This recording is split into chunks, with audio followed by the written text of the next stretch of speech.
This is planet Earth, one lonely planet in an infinite sea of stars.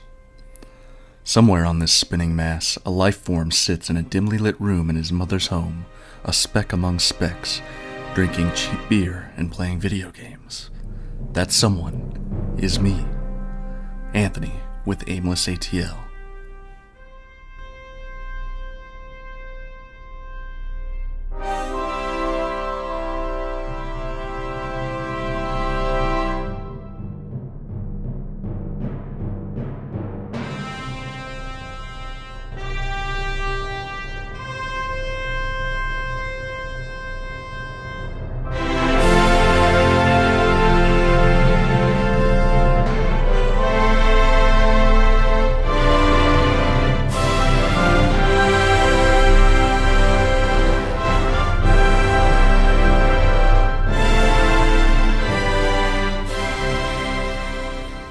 And this is Earth Overclocked.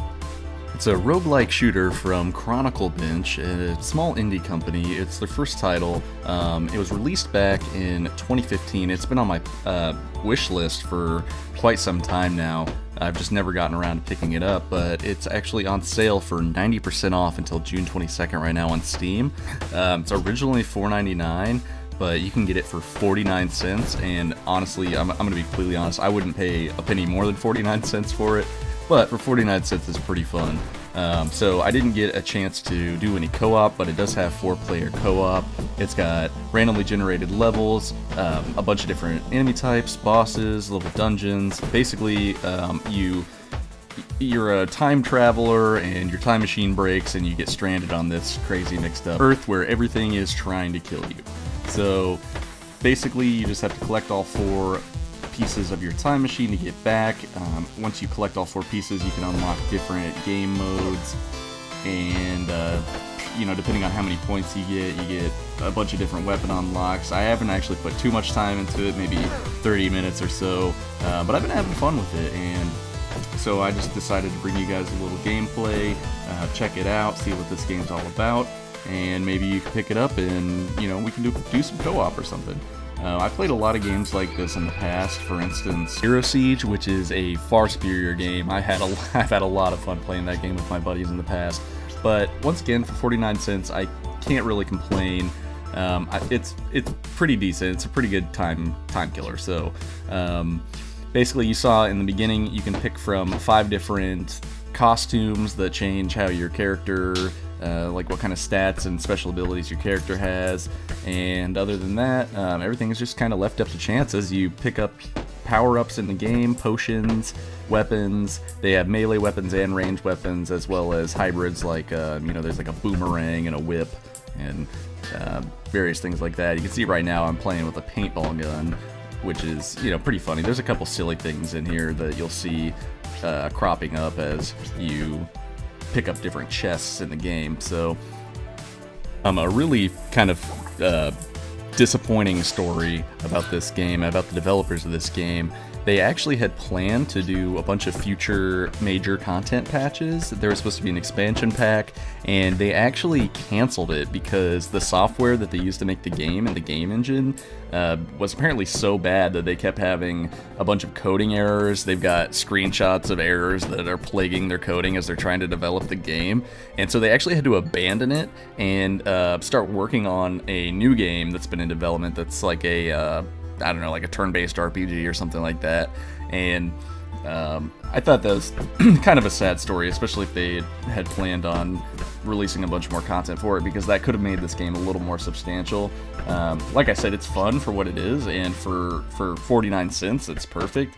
For $5, I wouldn't recommend it, so if you're going to get this, I'd say pick it up, as soon as possible. Once again, it's only on sale until June 22nd of 2017, of course, and I mean, you'll be able to pick it up probably in like summer sales and humble bundles and stuff like that, at some future date. But for right now, it's going to be back at $5 after June 22nd. So yeah, now's the time to pick it up. And I know I'm a couple years late on doing a gameplay of this, but I do have, 400 titles or so in my Steam inventory, as well as another 300 on my wish list, so I don't always get to them in a timely manner.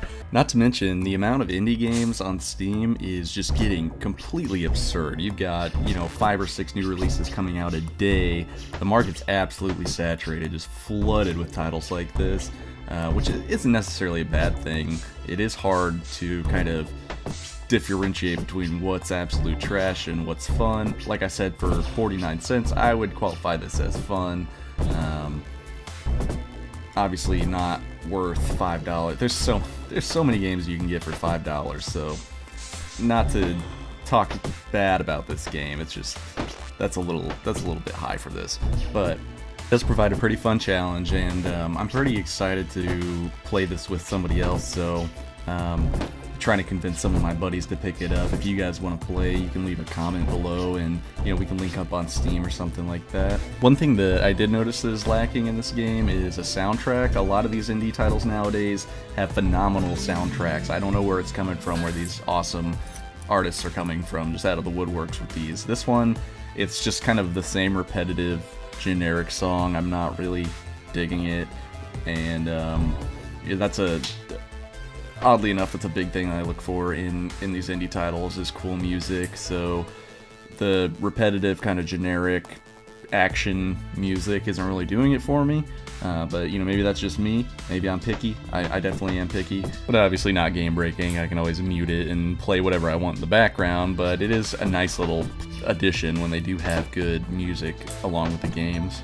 It does have Steam achievements and trading cards, which, what doesn't these days, but that's something that, a little extra effort that devs have to put into the game, so that's pretty nice. Always love picking up Steam trading cards, sell them, and, make a little extra cash on the side, 4 or 5 cents a pop, whatever, but it definitely helps when you buy and play as many games as I do. Unless you're one of those people on the other end of the spectrum that wants to get a really high Steam level or whatever. I never really understood the value in it. I mean, for a little bit I got into it, trying to collect all the cards and buying them off the marketplace, trading to my friends to get the badges and all that stuff. But I really don't see the point. Like, I've got a cool little profile set up now, just how I like it. So it kind of lost its fun after I got pretty much everything that I wanted on there, and now I just basically sell all my cards. I actually got a holographic card the other day that I got to sell for like $4, so that's pretty cool.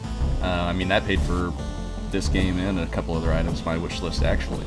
So, the thing I also would like to see in this game was more types of unlocks. So you don't really have character unlocks as far as I can tell. You just get all 5 of the characters right off the bat, as well as upgrades within the game for your armor and stats. A lot of games will let you pick up things like relics, or think like Risk of Rain or something like that, where you pick up different power-ups that give you a permanent stat boost. Of course, it is a relatively short game, so that might not exactly, it's not exactly necessary, but that is something that I like to see. Basically, the weapons in this game do have durability, so you have to keep changing them out and picking up new ones and trading them out. But as far as your armor goes, you just pick up armor pieces. You have 1 armor gauge, and that's it. There isn't anything that gives you like faster run speed, permanent faster run speed, or extra damage on your weapons, stuff like that. I do like seeing those in roguelike games. I think it gives the game a lot more substance, as well as actual speed of the game is really kind of slow, which it might seem kind of weird, but I don't know if there's a way, like a difficulty setting where it's faster, but it just feels kind of sluggish to me, and I would like it to be a lot faster and a lot more challenging. Obviously, like I said, they gave up production, like, I don't want to say halfway through, because it is a fully fleshed out game, but that may have been something that they intended to add that they didn't, or maybe, once again, I'm just picky, and it's something that I would like to see. It just feels like the movement speed is slow for a roguelike game like this. You do have your little dodge button that gives you kind of a speed boost to get out of the way, but I feel like it could be a lot faster paced, and still retain its playability, and I think that'd be a lot better, just for my personal preference. but you know, once again, like I said, it's personal preference, so it's not exactly something that like ruins the game. It's just something that feels like it could definitely be sped up a little bit. I do like the boss design. All these bosses have had pretty unique abilities and different ad types and a cool kind of aesthetic to them. Not exactly groundbreaking, but this one, for instance, the Mystery Man with his shadow guys is pretty cool, and the little bombs that run around. So I like that. I like the different weapon designs are pretty neat. And I mean, that's really it. That's really all there is to this game. So also, full disclosure, I didn't really play all of this game, so I might just be talking out of my ass a lot. You see here, I only have one of the 4 game modes unlocked. You've got Earth Unleashed, where I'm assuming just all of the monsters are out, all of the bosses are out. The conclusion, which is probably just the final chapter in the game. Final Malfunction, I have no idea what that is. So there's some modes that I didn't get to, as well as a bunch of unlockable stuff. So I mean, there is a little bit more to this game. So I'll definitely be checking it out in the following weeks to come as I have time.